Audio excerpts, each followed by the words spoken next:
Good morning, boys and girls, ladies and gentlemen, and welcome to another episode of this week's Flag Friday. Today, we will be doing a quick review of this week's clues and announce the answer. Make sure you have your paper and pencil, and let's get started for this week's review. On Monday, January 6, 2025, you began this week's Flag Friday with your first set of instructions. Your task for Monday was the following. List all the U.S. states that are considered to be part of the West-North Central States region of the United States. Your list should have 7 U.S. states listed. If you followed this first set of instructions correctly, you should have had the following U.S. states listed in any order: Iowa, Kansas, Missouri, Minnesota, Nebraska, North Dakota, and South Dakota. Now that you have your list of U.S. states located in the West-North Central region of the country, let's move on to your first clue you received on Tuesday.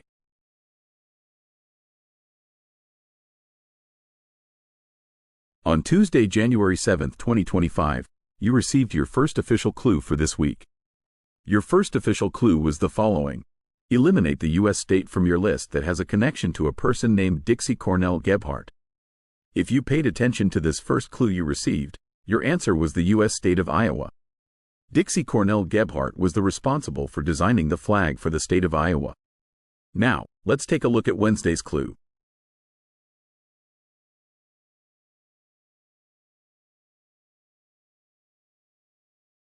On Wednesday, January 8, 2025, you received your second official clue for the week.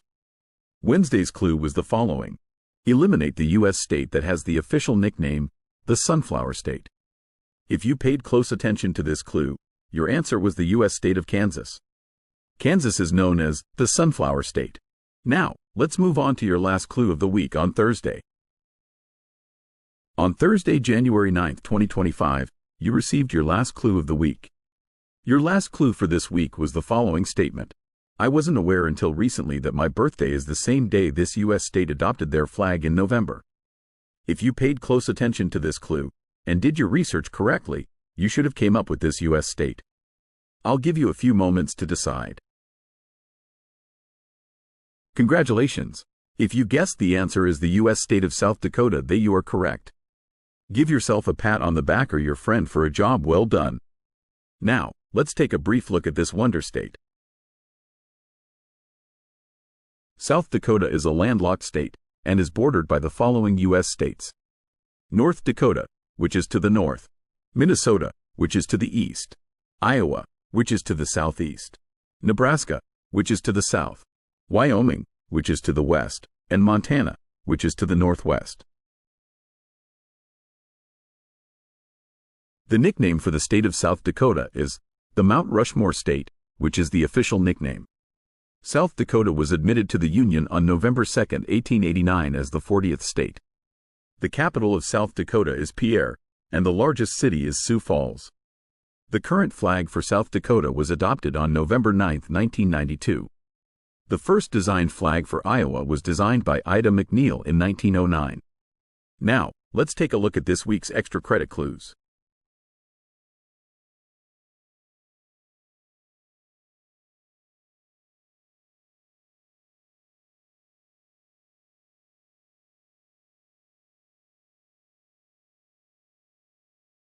Welcome to another edition of Heritage Friday, and the first one for 2025.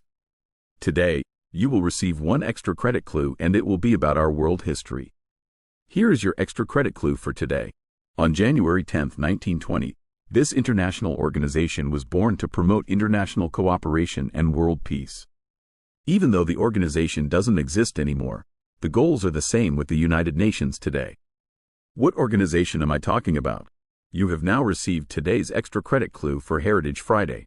You must submit your answer before the end of the day at flagademics@gmail.com or in the comments below today's video. Good luck, have a great day and a great weekend. See you next time.